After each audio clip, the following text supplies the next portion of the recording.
എല്ലാവർക്കും നമസ്കാരം.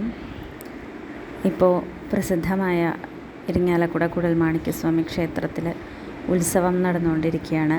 ഇന്ന് പള്ളിവേട്ടയാണ്. അപ്പോൾ കുട്ടികളെയും കൊണ്ട് അവിടെ എക്സിബിഷൻ കാണാൻ വേണ്ടി പോയതാണ്. അപ്പോൾ വളരെ ആസ്വദിച്ച് ഇങ്ങനെ കുട്ടികൾ വെള്ളത്തിൽ ഇറങ്ങണം, ഈ കാണുന്ന വഞ്ചിയിൽ ഇറങ്ങണം എന്ന് പറഞ്ഞപ്പോൾ അത് ശരിയെന്ന് പറഞ്ഞ് അവരെ ഇറക്കി. അപ്പോൾ അവരതിൽ കളിക്കണത് ആസ്വദിച്ചും കൊണ്ട് നിൽക്കുമായിരുന്നു.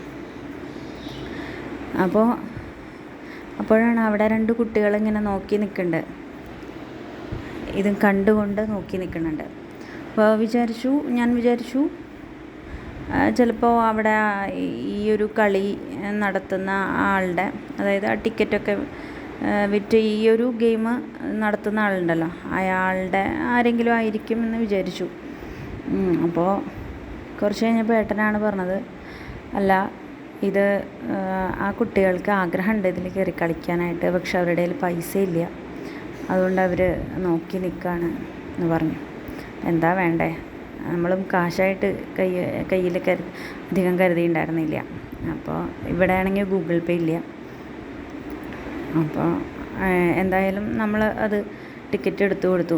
പിന്നെ അവർ വളരെ സന്തോഷമായിട്ട് ഇതിൽ കയറി കളിക്കുകയാണ്. ഇവരവിടെ ബലൂണ് വിറ്റ് നടക്കുകയായിരുന്നു. അപ്പോൾ അവരുടെ നിന്ന് ബലൂണ് മേടിച്ചു. അപ്പോൾ എന്താണെന്നറിയില്ല, ഇത് കണ്ടപ്പോൾ വളരെ ദുഃഖം തോന്നി. ഇത് മാത്രമല്ല, ഇങ്ങനെ ഒരുപാട് കുട്ടികൾ തെരുവിലും ഒക്കെ ദുഃഖം അനുഭവിക്കുന്നുണ്ടെന്നറിയാം. ഈ കുട്ടികൾ ആരാണ് എന്താണോ ഒന്നും അറിയില്ല, ഏതെങ്കിലും കച്ചവടക്കാരുടെ മക്കളാണോ. എന്തായാലും കണ്ടപ്പോൾ വളരെ വിഷമം തോന്നി.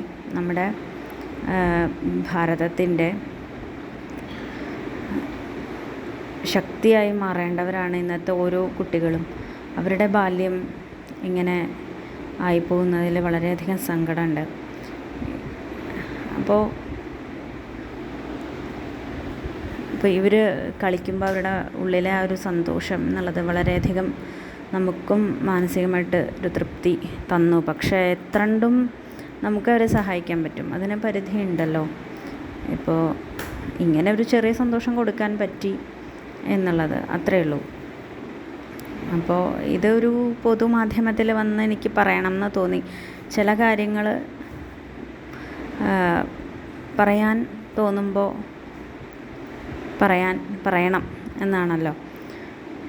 അപ്പം ഇങ്ങനെ ഒരുപാട് കുട്ടികൾ നമ്മുടെ സമൂഹത്തിലുണ്ടെന്നറിയാം, ഒരു പലതരത്തിലുള്ള ദുഃഖം അനുഭവിക്കുന്ന. പക്ഷേ അത് കാണുമ്പോൾ നമുക്ക് ഭയങ്കര സങ്കടമാണ്. ഇങ്ങനെ ആവാതിരിക്കട്ടെ, അതിനുള്ള എന്തെങ്കിലുമൊക്കെ പോം വഴികൾ നമ്മുടെ തെരുവിൽ കഴിയുന്ന ഓരോ കുട്ടികളെയും ഉയർത്തി കൊണ്ടുവരാൻ, നല്ലൊരു ജീവിത നിലവാരം അവർക്ക് കൊടുക്കാനുള്ളൊരു സംവിധാനം നമ്മുടെ ഒരു സർക്കാർ തലത്തിൽ നിന്നോ ചെയ്ത് തരേണ്ടതാണ്. അതുണ്ടാവട്ടെ എന്ന് ആശിക്കണു. നമസ്കാരം എല്ലാവർക്കും.